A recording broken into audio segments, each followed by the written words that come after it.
హైవేస్ని అటు ఇటు తిరుక్కొని వచ్చేసరికి ఉల్లిముద్ద ఫ్రై అయిపోయినది. కానీ నాకైతే ఆయిల్ సైడ్కి రాలేదండి, అందువలన మరి కాస్త ఆయిల్ యాడ్ చేస్తున్నానండి. చూసారు కదండి, నాన్ వెజ్కి కాస్త ఆయిల్ ఎప్పుడు కూడా మస్తుగా ఉండాలండి. చూసారు కదండి, ఆ ఉల్లిముద్ద అయితే బాగా ఫ్రై అయిపోయింది.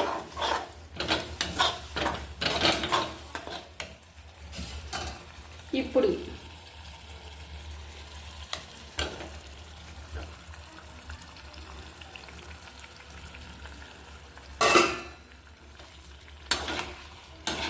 ఒకసారి ఇలా కలిపేసి, ఇప్పుడు చూసారు కదండి, ఇవి టైగర్ రొయ్యలు అండి. టైగర్ రొయ్యలు బ్లాక్ ఉంటాయి కదండి, ఇవి బ్లాక్ టైగర్ రొయ్యలు.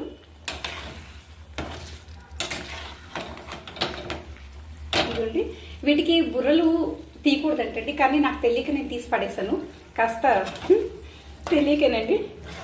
చూసారు కదండి, ఇప్పుడు హై ఫ్లేమ్లో పెట్టేసి ఇవ్వండి వాటర్ యాడ్ చేస్తున్నాను.